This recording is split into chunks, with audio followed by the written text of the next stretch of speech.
سبق نمبر 163، سورۃ توبہ کا رکوع نمبر 10، آیت نمبر 73 تا 80۔ قرآن مجید کی تلاوت حرفی لفظی اور با محاورہ ترجمہ بما تشریح حافظ محمد قاسم خان کی آواز میں۔ بسم اللہ الرحمن الرحیم یا ایہا النبی جاہد الکفار والمنافقین واغلظ علیہم ومأواہم جہنم وبئس المصیر۔ یا ایہا النبی، اے نبی، جاہد الکفار، جہاد کریں کافروں سے، والمنافقین، اور منافقوں سے، واغلظ، اور سختی کریں، علیہم، ان پر، ومأواہم جہنم، اور ان کا ٹھکانہ دوزخ ہے، وبئس، اور بری ہے، المصیر، پلٹنے کی جگہ۔ پوری آیت۔ اے نبی، کافروں اور منافقوں سے جہاد کریں اور ان پر سختی کریں، اور ان کا ٹھکانہ دوزخ ہے اور وہ بہت برا ٹھکانہ ہے۔ یحلفون باللہ ما قالوا ولقد قالوا کلمۃ الکفر وکفروا بعد اسلامہم وہموا بما لم ینالوا وما نقموا إلا أن أغناهم الله ورسوله من فضله فإن يتوبوا يك خيرا لهم وإن يتولوا يعذبهم الله عذابا أليما في الدنيا والآخرة وما لهم في الأرض من ولي ولا نصير۔ یحلفون باللہ، قسمیں اٹھاتے ہیں وہ اللہ کی، ما قالوا، نہیں کہا انہوں نے، ولقد قالوا، حالاں یقیناً کہا انہوں نے، کلمۃ الکفر، کفر کا کلمہ، وکفروا، اور کافر ہوئے وہ، بعد اسلامہم، اپنے اسلام کے بعد، وہموا، اور قصد کیا انہوں نے، بما، اس کا جو، لم ینالوا، نہ پا سکے وہ، وما نقموا، اور نہیں بدلہ دیا انہوں نے، الا، مگر، ان اغناہم اللہ ورسولہ، کہ غنی کر دیا ان کو اللہ اور اس کے رسول نے، من فضلہ، اپنے فضل سے، فإن، سو اگر، یتوبوا، توبہ کر لیں وہ، یکو، ہوگا، خیرن، بہتر، لہم، ان کے لیے، وإن، اور اگر، یتولوا، منہ پھیر لیں وہ، یعذبہم اللہ، عذاب دے گا انہیں اللہ، عذابا علیما، عذاب دردناک، فی الدنیا والآخرۃ، دنیا اور آخرت میں، وما لہم، اور نہیں ہے ان کے لیے، فی الارض، زمین میں، من ولی، کوئی حمایتی، ولا نصیر، اور نہ مددگار۔ پوری آیت۔ وہ اللہ کی قسمیں کھاتے ہیں کہ نہیں کہا، حالاں انہوں نے کفر کا کلمہ کہا ہے اور وہ اپنے اسلام کے بعد کافر ہو چکے ہیں، اور انہوں نے ایسی چیز کا قصد بھی کیا تھا جسے وہ پا نہیں سکے، اور یہ صرف انہوں نے اس بات کا بدلہ دیا ہے کہ اللہ اور اس کے رسول نے محض اپنے فضل سے انہیں مالا مال کر دیا تھا، سو اگر وہ توبہ کر لیں تو ان کے حق میں بہتر ہوگا، اور اگر منہ موڑ لیں تو اللہ انہیں دنیا آخرت میں دردناک عذاب دے گا، اور روئے زمین پر کوئی ان کا حمایتی اور مددگار نہ ہوگا۔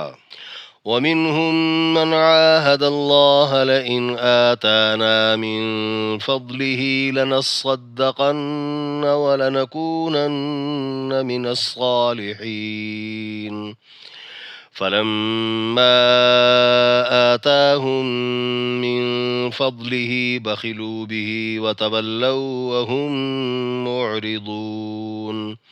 وَمِنْهُمْ، اور ان میں سے، من، وہ جو، عاہد اللہ، عہد کیا اس نے اللہ سے، لئن، کہ اگر، آتانا، دے وہ ہمیں، من فضلہ، اپنے فضل سے، لنصدقن، تو ہم ضرور خیرات کریں گے، ولنکونن، اور ہم ضرور ہو جائیں گے، من الصالحین، نیکوکاروں میں سے، فلما، پھر جب، آتاہم، دیا اس نے ان کو، من فضلہ، اپنے فضل سے، بخلوا، بخل کیا انہوں نے، بہ، اس کے ساتھ، وتولوا، اور پھر گئے وہ، وہم، اور وہ، معرضون، اعراض کرنے والے ہیں۔ پوری آیت۔ اور ان میں سے وہ بھی ہیں جنہوں نے اللہ سے عہد کیا تھا کہ اگر وہ ہمیں اپنے فضل سے دے تو ہم ضرور خیرات کیا کریں گے اور نیکوکار بھی ہو جائیں گے۔ پھر جب اس نے اپنے فضل سے انہیں دیا تو اس میں وہ بخیل ہو گئے اور پھر گئے، اور وہ تو ہیں ہی روگردانی کرنے والے۔ فأعقبهم نفاقا في قلوبهم إلى يوم يلقونه بما أخلفوا الله ما وعدوه وبما كانوا يكذبون۔ فأعقبهم نفاقا، سو انجام کار اس نے بنا دیا ان کے نفاق کو، فی قلوبہم ان کے دلوں میں، الی یومی اس دن تک، یلقونہ ملیں گے وہ اس سے، بما بوجہ اس کے جو، اخلف اللہ خلاف کیا انہوں نے اللہ کے، ما وہ جو، وعدوہ وعدہ دیا انہوں نے اسے، وبما اور بوجہ اس کے جو، کانو تھے وہ، یکذبون جھوٹ بولتے۔ پوری آیت۔ پھر نتیجہ یہ ہوا کہ اللہ نے ان کے دلوں میں اس دن تک نفاق بٹھا دیا جس دن وہ اس سے ملیں گے، اس لیے کہ انہوں نے اللہ سے جو وعدہ کیا تھا اس کے خلاف کر گئے، اس لیے بھی کہ وہ جھوٹ بولتے تھے۔ أَلَمْ يَعْلَمُوا أَنَّ اللَّهَ يَعْلَمُ سِرَّهُمْ وَنَجْوَاهُمْ وَأَنَّ اللَّهَ عَلَّامُ الْغُيُوبِ۔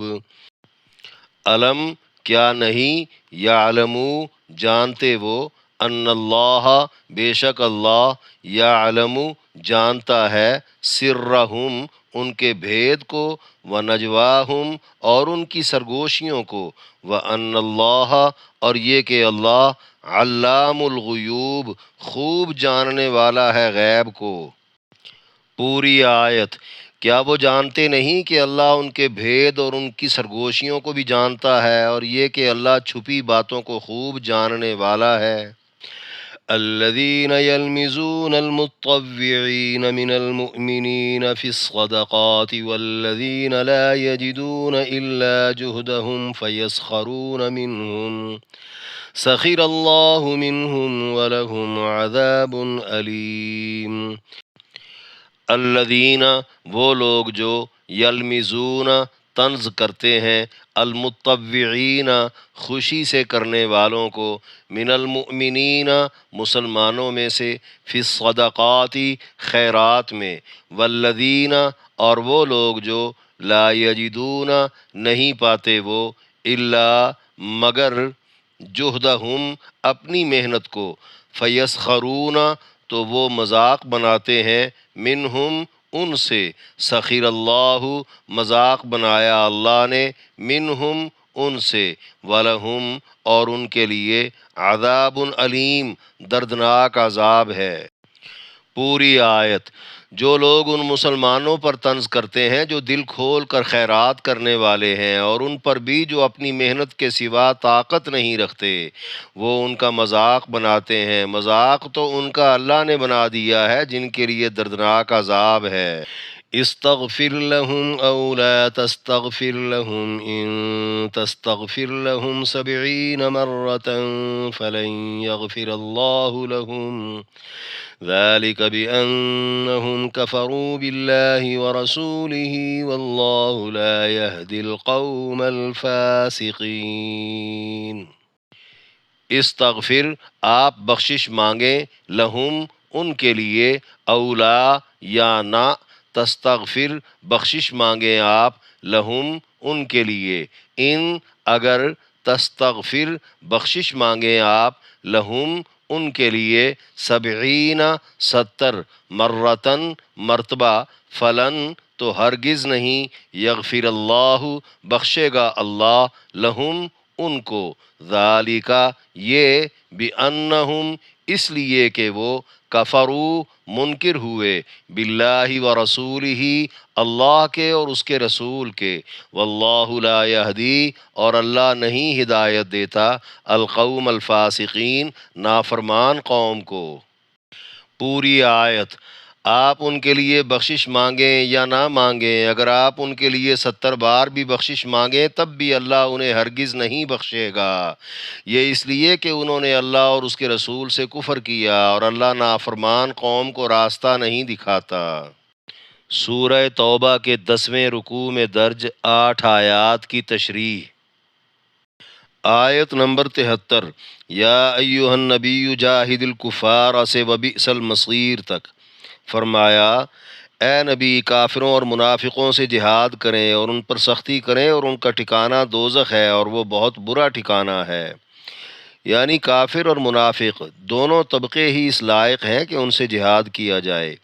جہاد کا اصل معنی کسی نقصان دہ چیز کو دفع کرنے کے لیے انتہائی جدوجہد کرنا ہے، خواہ وہ اسلحہ کے ساتھ ہو یا عمل تبلیغ اور تحریک و تحریر کے ذریعے ہو۔ بقول مفسرین، کفار کے خلاف جہاد کا مطلب مسلح لڑائی ہے جو ہمیشہ رہی، جبکہ منافقین کے خلاف مسلح لڑائی زمانہ نبوت میں چونکہ ثابت نہیں، اس لیے سرزنش اور گرفت مراد ہے۔ آگے سختی کرنے کے حکم سے مزید وضاحت ہے کہ اب منافقین سے حسب سابق نرمی برتنے کی ضرورت نہیں، کیونکہ انہوں نے پیغمبر کی نرم مزاجی اور خوش خلقی سے ہمیشہ ناجائز فائدہ اٹھا کر شرارتیں اور سازشیں ہی کی ہیں، جن کی وجہ سے مسلمان سخت پریشان رہے۔ اس سے قبل بظاہر دعوی ایمان کی بنیاد پر منافقین سے مسلمانوں جیسا سلوک روا رکھا گیا تھا، جس کی دو وجوہات تھیں۔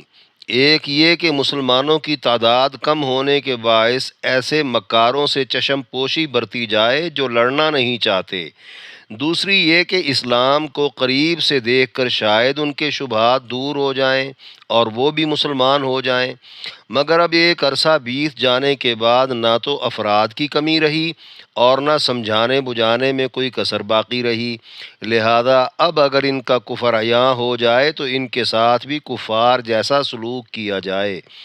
غزوہ تبوک کے موقع پر چونکہ منافقین کا نفاق بہت حد تک آشکارا ہو چکا تھا، اس لیے یہاں ان کے بارے میں سخت رویہ رکھنے کا حکم ہے۔ اکثر مفسرین نے اس سے عدم معافی، درشتی اور سخت گیری مراد لی ہے، گویا جیسی حرکت کریں ویسا ہی برتاؤ کیا جائے، معاشرے میں انہیں کوئی عزت و مقام نہ دیا جائے اور نہ ہی مشوروں میں ان سے رجوع کیا جائے، ان پر معاشرہ تنگ کر دیا جائے جن کا اگلا ٹھکانہ دوزخ ہے۔ یہ بات یاد رہے، یہاں سختی سے بدکلامی ہرگز مراد نہیں، کیونکہ بدکلامی انبیاء اور صلحاء کی شان کے خلاف ہے۔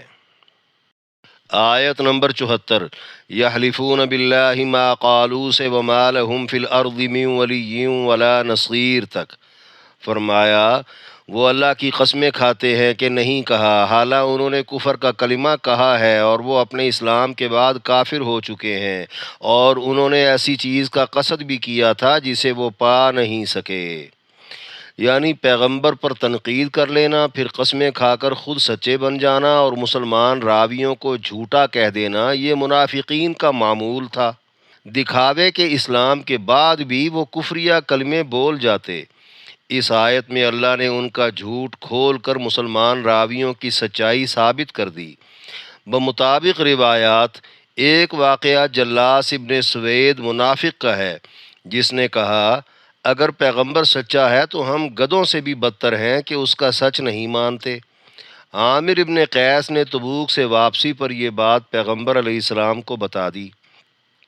دوسرا واقعہ عبداللہ ابن ابی رئیس المنافقین کا ہے، جس نے پانی کے ایک کنویں پر دو آدمیوں کے درمیان ہلکی سی نوک جھونک میں اپنے ساتھیوں کو لڑائی بھڑکانے کے لیے آواز دے کر کہا کہ نعوذ باللہ، ہماری اور محمد صلی اللہ علیہ وسلم کی حالت تو ایسی ہے جیسے کہاوت ہو کہ اپنے ہی کتے کو کھلا کر موٹا کر دیا، وہ تجھے ہی کاٹ کھائے گا، اور بولا، جب ہم لوٹ کر مدینہ جائیں گے تو ہم عزت والے ان ذلیلوں کو مدینے سے نکال دیں گے۔ بعض نے یہ غزوہ بنی مستلق کا موقع بتایا ہے۔ تیسرا واقعہ سفر تبوک کا ہے۔ جب پیغمبر کی اونٹنی لاپتہ ہو گئی، لوگ تلاش میں نکلے تو ایک منافق نے طنزاً یہ کہا، پیغمبر آسمانوں کی باتیں تو کرتا ہے لیکن اسے اپنی اونٹنی کی خبر نہیں۔ ایک موقع پر آپ نے ارشاد فرمایا، ایک شخص آ کر تمہاری طرف شیطانی آنکھوں سے دیکھے گا، جب وہ آئے تو تم اس سے کلام نہ کرنا۔ چنانچہ تھوڑی ہی دیر بعد نیلی آنکھوں والا شخص آیا۔ آپ نے اس سے پوچھا، تو اور تیرے ساتھی مجھے برا بھلا کیوں کہتے ہو؟ وہ واپس جا کر اپنے ساتھیوں کو بلا لایا۔ سب نے قسمیں اٹھا لیں کہ انہوں نے ایسا ویسا کچھ بولا ہی نہیں۔ آیت میں ہے، منافقین نے ایسی چیز کا قصد بھی کیا تھا جسے وہ پا نہیں سکے۔ بمطابق روایات، سفر تبوک سے واپسی پر ایک گھاٹی سے گزرتے ہوئے پیغمبر کو جان سے مار دینے کا منصوبہ بنایا۔ 12 منافقین وہاں چھپے بیٹھے تھے۔ عمار ابن یاسر اور حذیفہ بن یمان رضی اللہ عنہما آپ کے ہمراہ تھے۔ حضرت جبریل نے منصوبے کی اطلاع دی تو آپ نے ان دونوں کے ذریعے منافقین کو مار بھگایا۔ دوسری روایت میں ہے، منافقین نے طے کر لیا تھا کہ پیغمبر کی تبوک میں شکست کے بعد وہ عبداللہ بن ابی کے سر پر تاج بادشاہی رکھ دیں گے۔ تیسری روایت میں ہے، جلاس ابن سوید نے پیغمبر کو خبر پہنچانے کے خوف سے عامر ابن قیس کو قتل کرنے کا پروگرام بنا لیا تھا۔ منافقین کے یہ سب منصوبے دھرے کے دھرے رہ گئے۔ علاوہ ازیں دیگر کئی واقعات بھی شان نزول کے حوالے سے مذکور ہیں۔ آگے فرمایا، اور یہ صرف انہوں نے اس بات کا بدلہ دیا ہے کہ اللہ اور اس کے رسول نے محض اپنے فضل سے انہیں مالا مال کر دیا تھا۔ یعنی اللہ نے پیغمبر کی آمد سے مدینہ کو تجارت کا مرکز اور پورے عرب کا دارالسلطنت بنا دیا۔ مختلف جنگوں سے حاصل شدہ اموال غنیمت اہل مدینہ میں تقسیم ہوتے رہے۔ جزیہ کی وصولیوں اور قیدیوں کے فدیوں سے یہ لوگ خوشحال ہو گئے۔ یہی اللہ کا فضل تھا۔ منافقین پوری طرح حصے دار رہے۔ خود پیغمبر نے بعض منافقین کی مدد کر کے ان کے قرض اتروائے، قتلوں کے خون بہا دلوائے، ان کا معیار زندگی بہتر بنایا، جس کا صلہ انہوں نے سازشیں کر کر کے دیا۔ سچ ہے، نمک حرامی کرنا منافقین کی خصلت ہے۔ آخر میں فرمایا، سو اگر وہ توبہ کر لیں تو ان کے حق میں بہتر ہوگا، اور اگر منہ موڑ لیں تو اللہ انہیں دنیا آخرت میں دردناک عذاب دے گا، اور روئے زمین پر کوئی ان کا حمایتی اور مددگار نہ ہوگا۔ یعنی منافقین کے لیے اب بھی توبہ کا موقع ہے، ورنہ مسلم معاشرے میں گھیر لیے جائیں گے، کوئی ساتھ نہیں دے گا، اور آخرت میں تکلیف دہ عذاب ہوگا۔ بمطابق روایات، نبی علیہ السلام نے جلاس ابن سوید نامی منافق کو مسجد نبوی میں بلا کر جب صفائی مانگی تو اس نے جھوٹی قسم کھا کر الٹا عامر ابن قیس مسلمان پر الزام لگا دیا کہ یہ جھوٹ بول رہا ہے۔ عامر نے بھی قسم اٹھا لی کہ یہ جھوٹی قسم کھا رہا ہے۔ اس کے بعد عامر نے دعا مانگی کہ پروردگار اس کا جھوٹ اور میرا سچ کھول دے۔ جیسے ہی مجمع میں آمین کی آواز بلند ہوئی تو حضرت جبریل یہ آیت لے کر حاضر ہو گئے۔ پیغمبر کی زبان سے تلاوت سن کر جلاس کھڑا ہو گیا، بولا، میں نے سن لیا، اللہ نے مجھے توبہ کا موقع دیا ہے، میں اپنی غلطی اور جھوٹ کا اعتراف کر کے معافی چاہتا ہوں۔ پیغمبر نے اس کی معافی قبول کر لی۔ شاہدین کہتے ہیں، پھر تا حیات وہ درست ہی رہے اور کبھی کوئی منافقت نہیں کی۔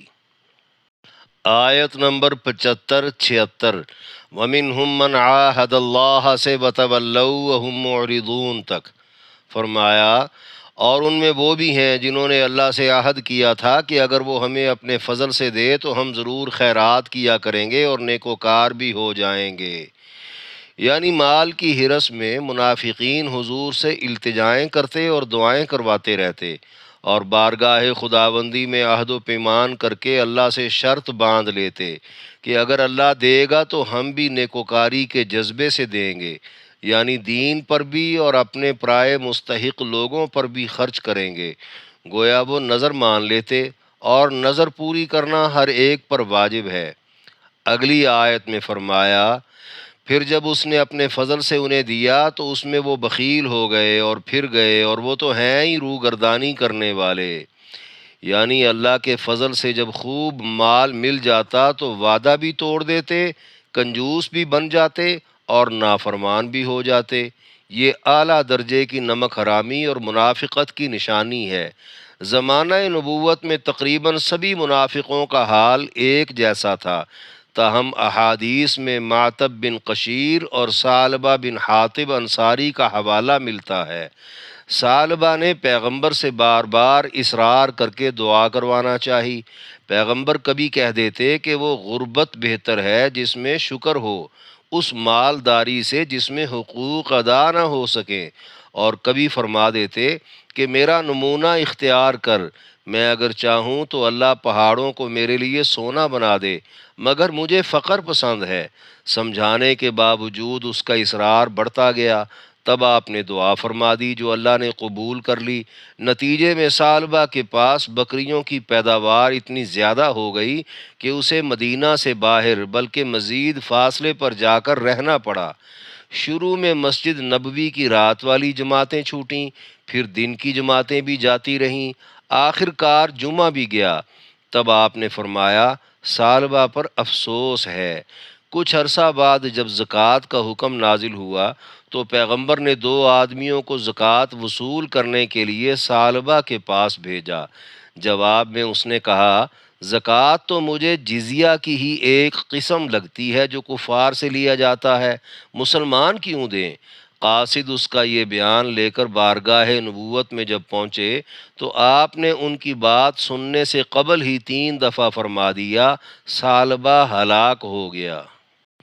آیت نمبر 77 فَأَعْقَبَهُمْ نِفَاقًا فِي قُلُوبِهِمْ سے وَبِمَا كَانُوا يَكْذِبُونَ تک فرمایا، پھر نتیجہ یہ ہوا کہ اللہ نے ان کے دلوں میں اس دن تک نفاق بٹھا دیا جس دن وہ اس سے ملیں گے، اس لیے کہ انہوں نے اللہ سے جو وعدہ کیا تھا اس کے خلاف کر گئے، اس لیے بھی کہ وہ جھوٹ بولتے تھے۔ یعنی بات بات پر جھوٹ بولنے اور اللہ کو وعدہ دے کر توڑ دینے والی حرکتیں منافقانہ ہیں۔ سزا کے طور پر اللہ نے ان کی ان حرکتوں کو ان کے دلوں پر نفاق کی مہر بنا دیا ہے۔ دنیا میں ان کا مرنا اور حشر کے دن اٹھنا بھی نفاق کی حالت پر ہوگا۔ روایت میں ہے ثعلبہ کو جب یہ خبر پہنچی کہ تیرے زکوٰۃ نہ دینے پر اللہ کے پیغمبر نے ہلاکت کی وعید بتائی ہے اور یہ آیت نازل ہوئی ہے، تو وہ سخت پشیمان ہو کر بادل ناخواستہ زکوٰۃ کا مال لے کر بارگاہ نبوت میں پہنچا۔ تب آپ نے یہ کہہ کر لینے سے انکار کر دیا کہ اللہ نے مجھے روک دیا ہے۔ اس پر وہ رونے دھونے اور سر پر خاک ڈالنے لگا۔ ظاہر ہے یہ سب کچھ وہ دنیا کو دکھانے اور اپنی خفت مٹانے کے لیے کر رہا تھا، کیونکہ دل پر مہر نہ ہو تو توبہ قبول ہو جاتی ہے۔ پھر سیدنا ابو بکر صدیق اور سیدنا عمر فاروق اور سیدنا عثمان غنی رضی اللہ عنہم کے ادوار میں بھی اس نے واسطے ڈال کر زکوٰۃ دینا چاہی، مگر تینوں نے انکار ہی کیا، کیونکہ قرآن اس کے ابدی نفاق پر دلیل بن چکا تھا، ورنہ دل کا حال کچھ بھی ہو کلمہ گو سے زکوٰۃ لے لی جاتی ہے۔ یہ شخص اسی حال پر دنیا سے گیا۔ سچ ہے بدنیتی اور بعض مکروہ اعمال کی نحوست سے دلوں کی حالت ہی بگڑ جاتی ہے۔ آیت نمبر 78 الم یعلموا سے وَأَنَّ اللَّهَ عَلَّامُ الْغُیُوبِ تک فرمایا، کیا وہ جانتے نہیں کہ اللہ ان کے بھید اور ان کی سرگوشیوں کو بھی جانتا ہے، اور یہ کہ اللہ چھپی باتوں کو خوب جاننے والا ہے۔ یعنی وہ باتیں جو زبان اور دل کے اختلاف سے کوئی کرے، یا خود سے اکیلا کرے تو کچھ اور ہوں اور دوسروں پر جتا کر کرے تو کچھ اور ہوں۔ اگر 19-20 کا بھی فرق ہو تو خدا سب جانتا ہے، کیونکہ خدا سے کوئی بھی اپنے ظاہری یا باطنی حال یا چال کو مخفی نہیں رکھ سکتا۔ یہ حقیقت اگر کوئی جان لے تو وہ منافقت پر کبھی بھی جری نہیں ہو سکتا۔ آیت نمبر 79 الذین یلمزون المطوعین سے سخر اللہ منہم ولہم عذاب علیم تک فرمایا، جو لوگ ان مسلمانوں پر طنز کرتے ہیں جو دل کھول کر خیرات کرنے والے ہیں، اور ان پر بھی جو اپنی محنت کے سوا طاقت نہیں رکھتے، وہ ان کا مذاق بناتے ہیں۔ مذاق تو ان کا اللہ نے بنا دیا ہے جن کے لیے دردناک عذاب ہے۔ یعنی جب کبھی حضور علیہ السلام کسی مہم کے لیے خیرات کا تقاضا فرماتے تو مالدار مسلمان دل کھول کر مال پیش کرتے اور غریب مسلمان بھی اپنی محنت مزدوری سے تھوڑا بہت لے آتے۔ منافق لوگ یہ دیکھ کر باتیں بناتے اور مذاق اڑاتے، زیادہ خیرات کرنے والے کو کہتے یہ تو ریاکار ہے، دولت کا روب جھاڑتا ہے، اچھا بننے کی کوشش کرتا ہے، وغیرہ وغیرہ۔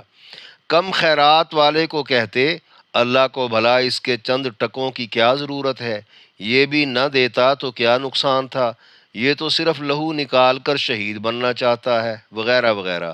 اس قسم کی بکواس وہ حضور کے سامنے بھی کر جاتے، جس پر آپ ان کی اصلاح فرماتے رہتے۔ منافقین کا مقصد تھا سب کی حوصلہ شکنی ہو تاکہ مہم ناکام رہ جائے۔ اللہ کو منافقین کا یہ مذاق اتنا غضبناک کر گیا، جواب میں اللہ نے بھی ان کی سزا کو مذاق کے لفظ کے ساتھ بیان کر کے دردناک عذاب کی وعید سنا دی۔ محاورے میں جیسے کوئی کہے کہ تماشا بنانے والے خود تماشا بن گئے۔ عربی قواعد میں اسے مشاکلت کہا جاتا ہے۔ احادیث مبارکہ میں بہت سارے مواقع ایسے ہیں جن میں منافقین خود بھی بخل کرتے اور دینے والوں پر بھی فقرے کستے۔ غالباً یہاں تبوک کا موقع مراد ہے، جہاں پیغمبر کے اعلان پر ہزاروں لاکھوں درم، سینکڑوں سواریوں اور سونا چاندی دینے والوں کی طرح کلو آدھ کلو چواروں، کھجوروں، بلکہ ایک رسی والے بھی پیش تھے۔ کیا مرد، کیا عورتیں، بچے اور بوڑھے، جس کے پاس جو کچھ تھا وہ لے کر پہنچ گیا۔ آیت نمبر 80، استغفر لہم او لا تستغفر لہم سے واللہ لا یہدی القوم الفاسقین تک۔ فرمایا آپ ان کے لیے بخشش مانگیں یا نہ مانگیں، اگر آپ ان کے لیے 70 بار بھی بخشش مانگیں تب بھی اللہ انہیں ہرگز نہیں بخشے گا، یہ اس لیے کہ انہوں نے اللہ اور اس کے رسول سے کفر کیا اور اللہ نافرمان قوم کو راستہ نہیں دکھاتا۔ یعنی منافقین کی بخشش نبی علیہ السلام کی سفارش و دعا سے بھی ممکن نہیں۔ واقعہ یہ تھا کہ رئیس المنافقین عبداللہ بن ابی کا مدینہ میں انتقال ہو گیا۔ اس کا بیٹا پختہ مسلمان تھا۔ حضور علیہ السلام نے اس کی دلجوئی کے لیے نماز جنازہ پڑھانا چاہی تو یہ آیت نازل ہو گئی۔ حضور نے یہ سمجھا کہ اللہ نے جنازہ پڑھانے سے منع نہیں کیا، آگے بخشنے یا نہ بخشنے کا معاملہ اللہ کے ہاتھ میں ہے۔ حضرت عمر رضی اللہ عنہ بھی حضور کے جنازہ پڑھانے میں حائل ہوئے، بحوالہ ابن جریر، بروایت ابن عباس رضی اللہ عنہ۔ جب یہ آیت نازل ہوئی تو پیغمبر فرمانے لگے مجھے ان کے بارے میں رخصت دی گئی ہے، خدا کی قسم میں 70 مرتبہ سے زائد بھی ان کے لیے بخشش مانگ لوں گا، شاید اللہ انہیں بخش دے۔ تب سورۃ المنافقون کی آیت نمبر 6 نازل ہوئی کہ ان کے لیے آپ کا بخشش مانگنا یا نہ مانگنا برابر ہے، اللہ انہیں ہرگز نہیں بخشے گا۔ بقول مفسرین یہاں 70 کا ہندسہ عدد کی تعیین کے لیے نہیں کہ اس سے زیادہ مرتبہ بخشش مانگنا شاید مفید ہو جائے، بلکہ کثرت کو ظاہر کرنے کے لیے ہے، چاہے جتنی بھی زیادہ گنتی ہو جائے قطعاً کوئی معافی نہیں۔ پھر بھی آپ نے جنازہ پڑھا دیا، بلکہ کفن بھی اپنے کرتا مبارک میں دیا اور کچھ دیر قبر پر بھی تشریف فرما رہے، اس خیال سے کہ میت کو فائدہ ہو نہ ہو، لیکن اس طبقے کے دیگر افراد اس کریمانہ سلوک سے متاثر ہو کر مزید اسلام کے قریب آ جائیں گے۔ بالآخر اسی صورت کی آیت نمبر 84 نازل ہو گئی، جس میں کسی بھی منافق کا جنازہ پڑھانے اور قبر پر کھڑے ہو کر دعا مانگنے سے بھی روک دیا گیا۔ اس کے بعد آپ نے کبھی بھی کسی منافق کا جنازہ پڑھایا نہ ہی بخشش کی دعا مانگی، یہ اس لیے کہ منافقین در پردہ اللہ اور اس کے رسول کے منکر ہی رہے، اور اللہ فاسقوں یعنی کافروں کو راہ جنت نہیں دکھاتا۔